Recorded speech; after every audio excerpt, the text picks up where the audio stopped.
Hey! Bonjour à tous. Bienvenue à notre live, notre Facebook Live hebdomadaire. Dieu merci, c'est lundi, édition du 9 août déjà, et que l'année passe vite, 9 août 2021. J'espère que vous allez bien. Alors, merci à tous ceux qui nous regardent en live.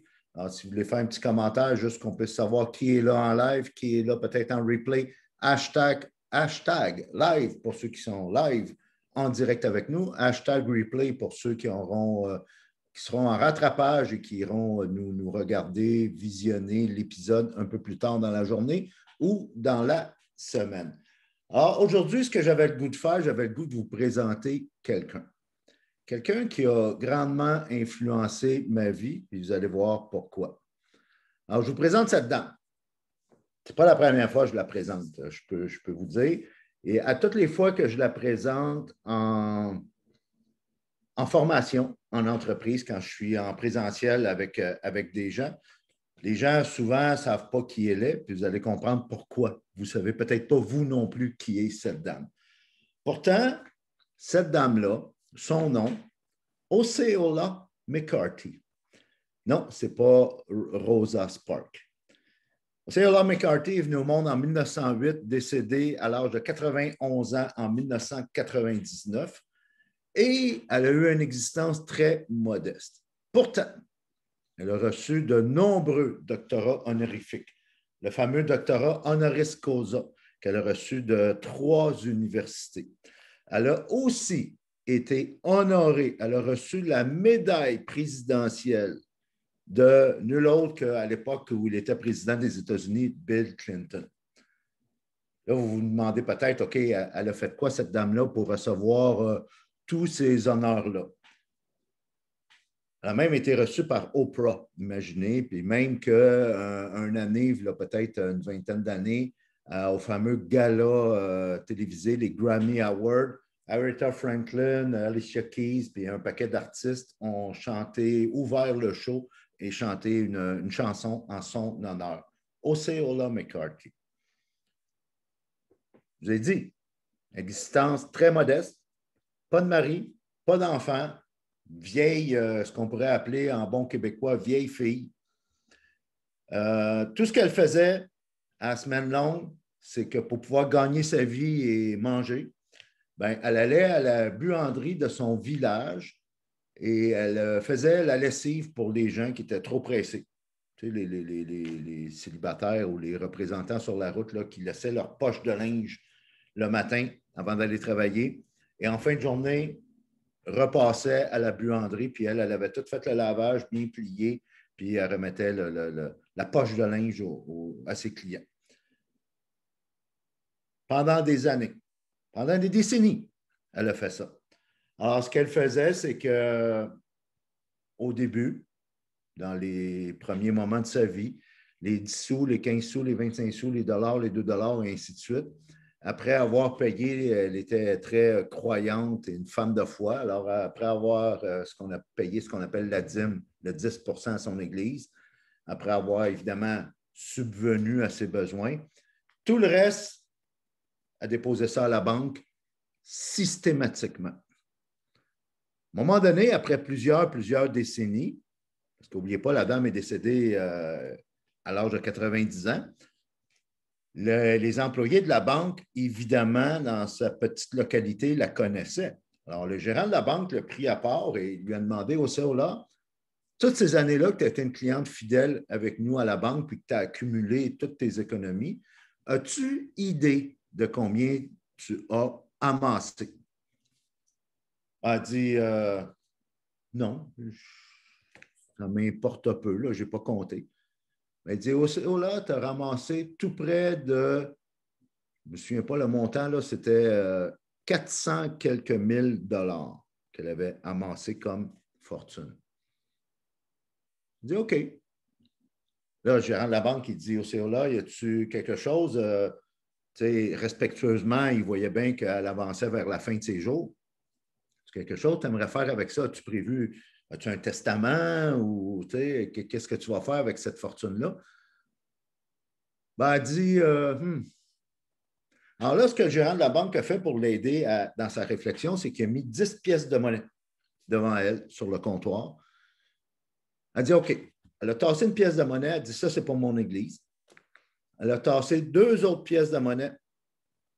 Ça, c'est pour mes neveux et mes nièces. Et avec les 7 autres pièces de monnaie qui restaient sur le comptoir, le gérant de la banque lui demande on fait quoi avec ça? Là, elle dit j'aimerais créer un fonds, une fondation, pour aider tous les jeunes noirs qui ont des rêves, qui ont du potentiel, qui ont le talent, mais qui n'ont pas les moyens, les ressources pour réaliser ces rêves-là. À ce moment-là, l'Université Sud-Mississippi a reçu le plus gros don individuel de son histoire, quelque chose comme 275 000 $. Ted Turner, qui à l'époque était fondateur de la chaîne de télévision bien connue CNN, qui était président propriétaire des Braves d'Atlanta à l'époque, s'est dit, si une dame de cette condition peut faire un don, peut faire toute une différence dans une université, une dame de condition modeste comme elle, ben moi, je vais donner 1 million. Et il y a eu un effet boule de neige. C'est pour ça qu'elle a vraiment changé la vie de beaucoup de jeunes noirs qui avaient du potentiel et qui ont pu réaliser, qui ont pu poursuivre leurs études grâce à elle. Et c'est pour ça qu'elle a pu faire une différence par de simples petits gestes. Puis vous voyez l'histoire, la chose à réaliser avec la puissance des simples petits gestes, c'est que dans le fond, là, c'est facile à faire. Elle n'était pas obligée, sauf que ça n'a pas pris de grandes études, ça n'a pas pris d'un grand talent, de grandes habiletés, ça a juste pris une intention, et ça avec constance. Puis voici ce qui arrive. Tout ce qui est facile à faire est aussi facile à ne pas faire. Puis c'est un peu de ça que je voulais vous parler ce midi. Je voulais vous parler de leadership.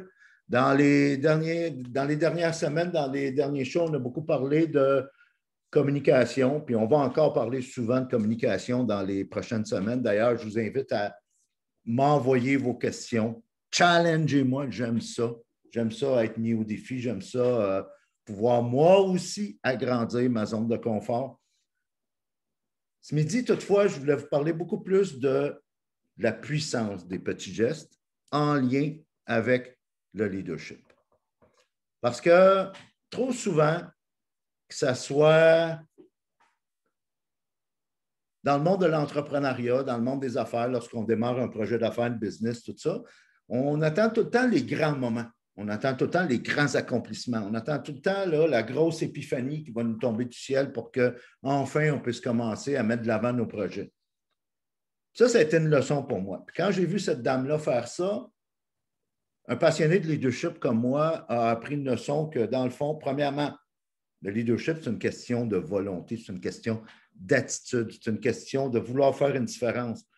C'est une question de mindset. C'est entre les deux oreilles, le leadership. Et c'est pour ça que tu n'as pas besoin d'un titre pour être un leader. Tu as juste besoin d'un peu de volonté.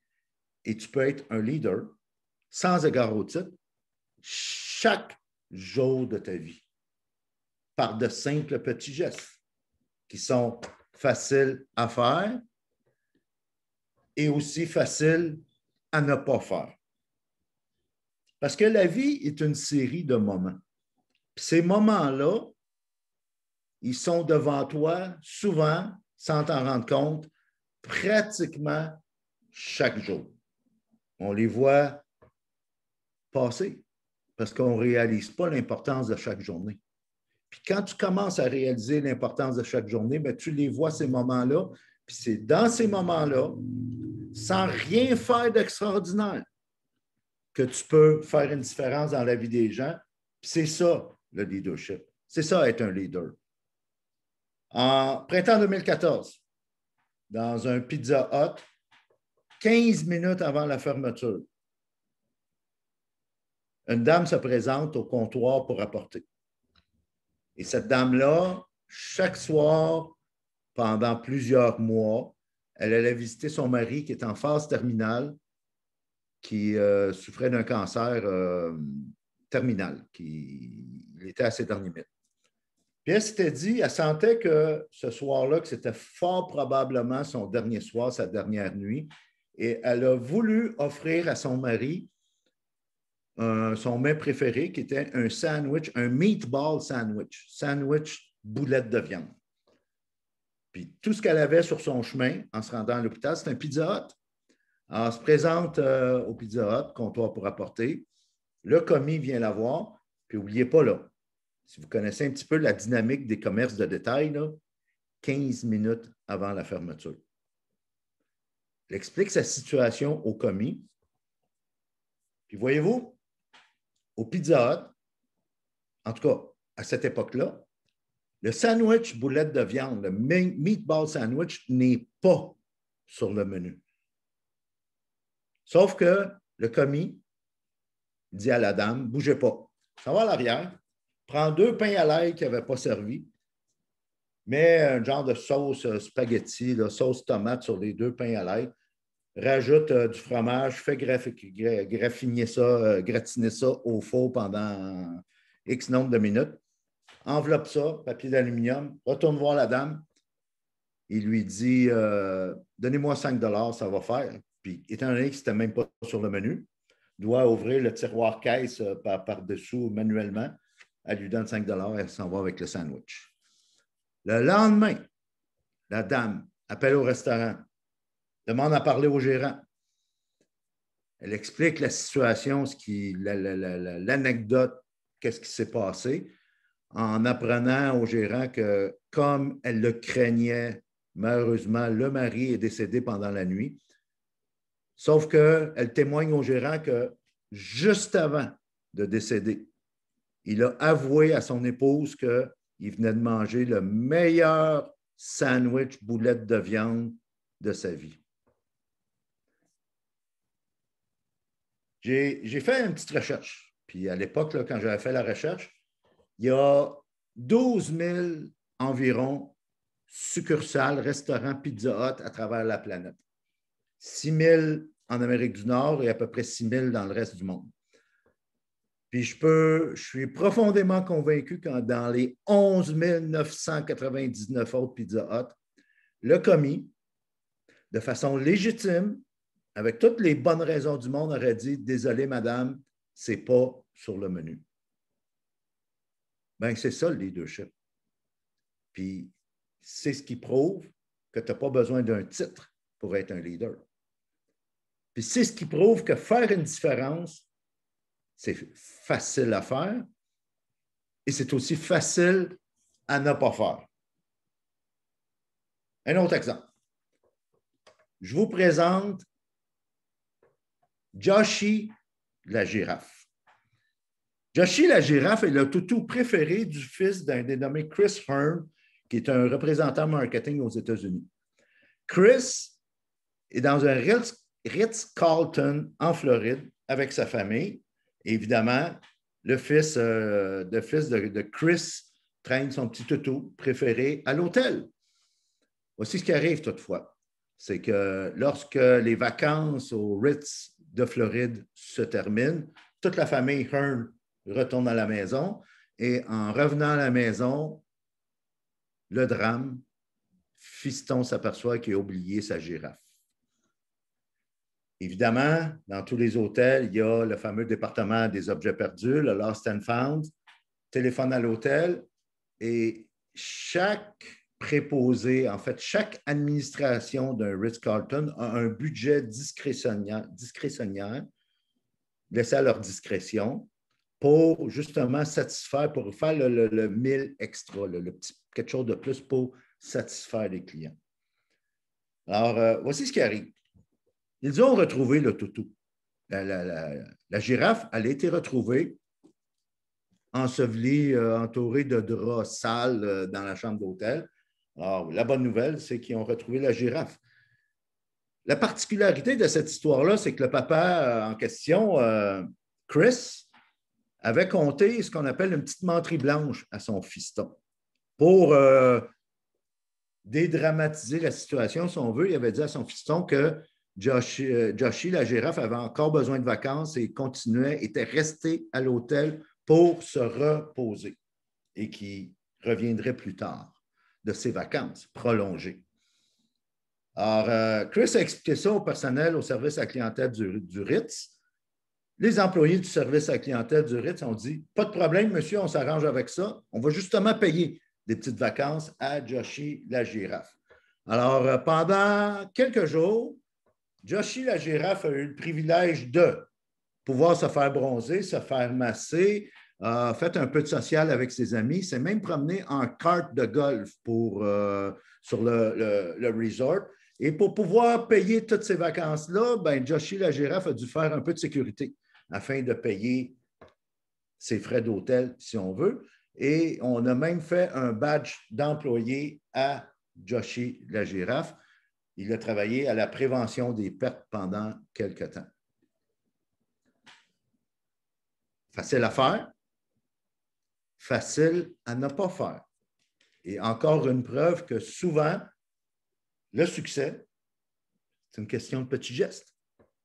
Des petits gestes qu'on décide de faire sans égard à la grandiosité des conséquences, mais juste parce qu'on saisit les moments puis qu'on décide de faire ces petits gestes-là qui sont faciles à faire et aussi faciles à ne pas faire. Ça me fait penser un peu au livre de mon bon ami Darren Hardy, qui, dans son livre L'effet cumulé, le compound effect, parle de l'importance de tous ces petits gestes-là qui font une différence comme de l'effet cumulé, un peu comme des intérêts composés à la banque. Puis ce livre-là m'a parlé parce que souvent, tu sais, quand on veut, mettons, je ne sais pas, par exemple, perdre du poids, quand on veut faire attention à notre santé, c'est la constance qui paye. Et c'est souvent les petits gestes. Le petit dessert de moins, le petit verre de vin de moins, la marche qu'on va prendre après souper ou le matin ou l'exercice qu'on fait. Et le défi, c'est qu'on ne voit pas les résultats tout de suite. Puis pourtant, le succès se mesure vraiment à des petites actions, des petits gestes, ces petits moments-là qu'on saisit, qui sont additionnés les uns par-dessus les autres, qui font toute une différence. J'aime beaucoup faire l'analogie avec le monde du sport parce que j'ai été entraîneur de hockey pendant plusieurs années à un niveau élite. Et j'ai encore frais à l'esprit ces paroles-là de Vince Lombardi, celui que célèbre coach de football américain qui a gagné les 2 premiers Super Bowls. D'ailleurs, le trophée du Super Bowl s'appelle le trophée Vince Lombardi. Vince Lombardi disait « Les pouces gagnent les championnats ». On a juste à regarder les Olympiques qui viennent juste de se terminer, là. Les centièmes de seconde de différence entre le premier, le deuxième, le troisième, et même celui qui rate le podium, question de pouces, question de petits détails, question de centièmes et de dixièmes de seconde. Pendant les 10 années où j'étais entraîneur de hockey, je coachais du midget 3A au midget 2A au niveau élite des 16-17 ans. J'ai eu des bonnes, j'ai eu des moins bonnes années. Ben, une saison régulière, si on fait exclusion des séries et des tournois, c'est à peu près 16 matchs. L'équipe qui était en première place au top du classement avait peut-être 12 victoires, 4 défaites. Puis l'équipe qui était en bas du classement avait 4 victoires, 12 défaites. Il fallait tourner le classement à l'envers dans le journal pour pouvoir retrouver la tête, si on veut. Là, je faisais le calcul. Parce que dans un match sportif, il y a des buts pour, il y a des buts contre. Ton équipe va compter des buts ou va se faire compter des buts. Là, je faisais la moyenne entre les buts pour et les buts contre. Et ce qui faisait la différence entre le top du classement à 12 victoires, 4 défaites et la cave du classement à 4 victoires, 12 défaites, c'était souvent un but et moins. Parfois même un 3/4 de but ou un demi-but par match. Les petits gestes font toute la différence. Alors, c'est de ça que je voulais vous parler ce midi, mes amis. Premièrement, vous souhaitez un beau lundi. Oui, Dieu merci, c'est lundi. J'espère que vous profitez bien de votre été, mais j'espère aussi que vous profitez bien des moments. Puis je voulais vous semer la réflexion que les petits gestes peuvent faire toute la différence. Vous n'avez pas idée. Puis souvent, on n'en est pas conscient parce que ce qui arrive, c'est qu'on ne réalise pas l'importance de chaque journée.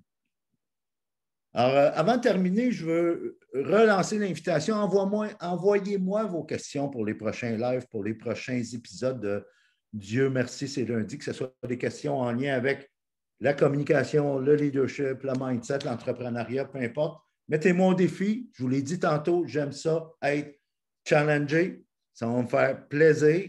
Et je veux vous laisser sur cette réflexion d'un de mes mentors virtuels, mon auteur préféré, Robin Sharma. Je vais vous mettre l'intégralité en anglais, puis je vais la paraphraser par après. Mon ami Robin Sharma dit qu'A great life is nothing more than a series of days well lived, strung together like a string of pearls. Une vie, là, une belle vie, une vie bien vécue, dans le fond, là, c'est une série de journées bien vécues. Chaque jour compte. Puis quand tu attaches toutes ces journées-là bien vécues ensemble, faites de petits gestes, faciles à faire, faciles à ne pas faire, mais que tu décides de les faire, que tu décides d'exercer ton leadership sans égard au titre, puis que tu attaches toutes ces journées-là là, ensemble, bien, à la fin de ta vie, tu vas avoir vécu une belle vie comme un beau collier de perles.